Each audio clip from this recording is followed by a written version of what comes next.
celebrates la la la la la. She celebrates living. She celebrates joy and the magic art of giving. So celebrate love and celebrate laughter. Come celebrate joy, come celebrate love. We celebrate life. Buongiorno. Strega Nona, an old tale retold and illustrated by Tommy DePaula. In a town in Calabria a long time ago, there lived an old lady everyone called Strega Nona, which meant Grandma Witch. Although all the people in town talked about her in whispers, they all went to see her if they had troubles. Even the priest and the sisters of the convent went, because Strega Nona did have a magic touch. She could cure a headache with oil and water and a hairpin. She made special potions for the girls who wanted husbands, and she was very good at getting rid of warts.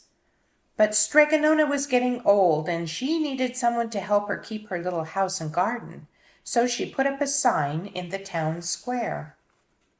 And Big Anthony, who didn't pay attention, went to see her. "Anthony," said Strega Nona, "you must sweep the house and wash the dishes. You must weed the garden and pick the vegetables. You must feed the goat and milk her, and you must fetch the water. For this I will give you 3 coins and a place to sleep and food to eat."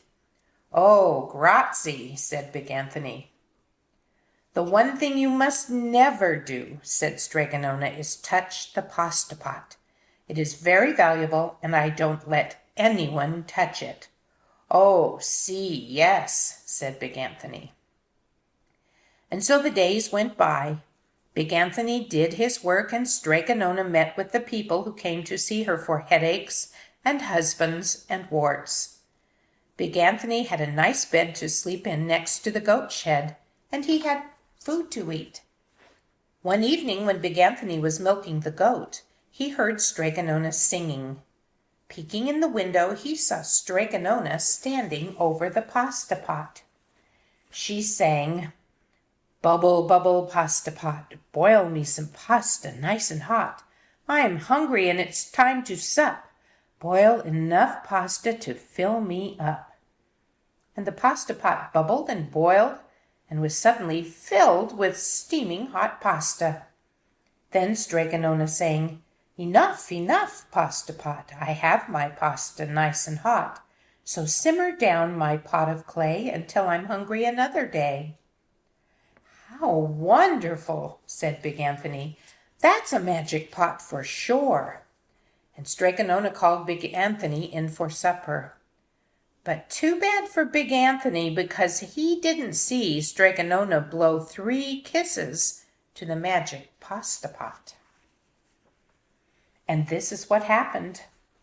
The next day, when Big Anthony went to the town square to fetch the water, he told everyone about the pasta pot.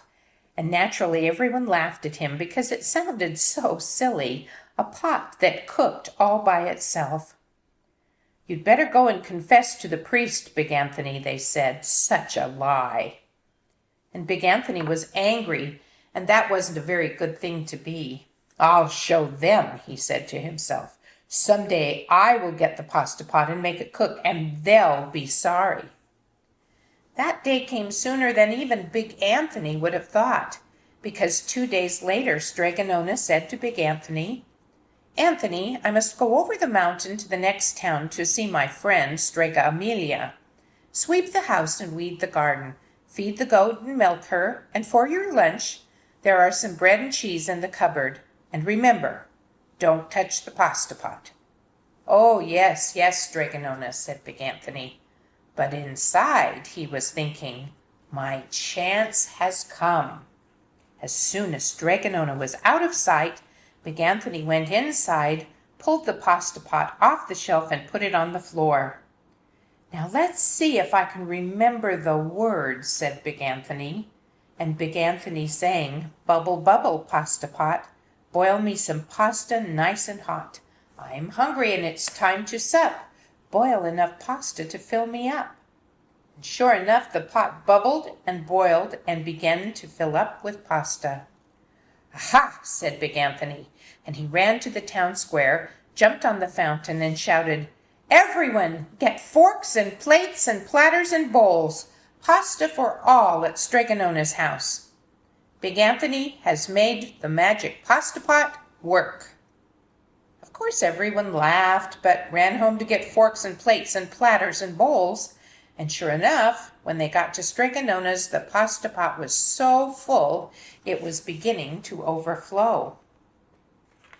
Big Anthony was a hero. He scooped out pasta and filled plates and platters and bowls. There was more than enough for all the townspeople, including the priest and the sisters from the convent.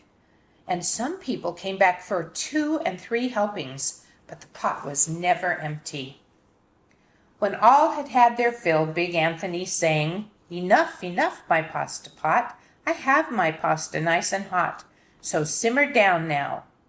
So simmer down, my pot of clay, until I'm hungry another day." But alas, he did not blow the 3 kisses. He went outside, and to the applause of the crowd, Big Anthony took a bow. He was so busy listening to the compliments from everyone that he didn't notice the pasta pot was still bubbling and boiling, until a sister from the convent said, "Oh, Big Anthony, look!"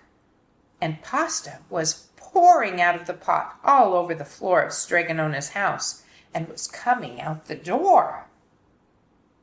Big Anthony rushed in and shouted the magic words again, but the pot kept bubbling. He took the pot off the floor, but pasta kept on pouring from it. Big Anthony grabbed a cover and put it on the pot and sat on it. But pasta raised the lid, and Big Anthony as well, and spilled on the floor of Strega Nona's house. "Stop!" yelled Big Anthony. But the pasta did not stop, and if someone hadn't grabbed poor Big Anthony, the pasta would have covered him. The pasta had all but filled the little house. Out of the windows and through the doors came the pasta, and the pot kept right on bubbling. The townspeople began to worry. "Do something, Big Anthony," they shouted. Big Anthony sang the magic song again, but without the 3 kisses, it did no good. By this time, the pasta was on its way down the road, and all the people were running to keep ahead of it. "We must protect our town from the pasta," shouted the mayor. "Get mattresses, tables, doors, anything to make a barricade." But even that didn't work. The pot kept bubbling and pasta kept coming. "We are lost," said the people, and the priest and the sisters of the convent began praying. "The pasta pot will cover our town," they cried. And it certainly would have, had Strega Nona not come down the road home from her visit. She didn't have to look twice to know what had happened. She sang the magic song and blew the 3 kisses, and with a sputter, the pot stopped boiling and the pasta came to a halt. But then they turned on poor Big Anthony. "String him up!" the men of the town shouted. "Now wait," said Strega Nona. "The punishment must fit the crime." And she took a fork from a lady standing nearby and held it out to Big Anthony. "All right, Anthony, you wanted pasta from my magic pasta pot," Strega Nona said, "and I want to sleep in my little bed tonight, so start eating." And he did. Poor Big Anthony. She's on the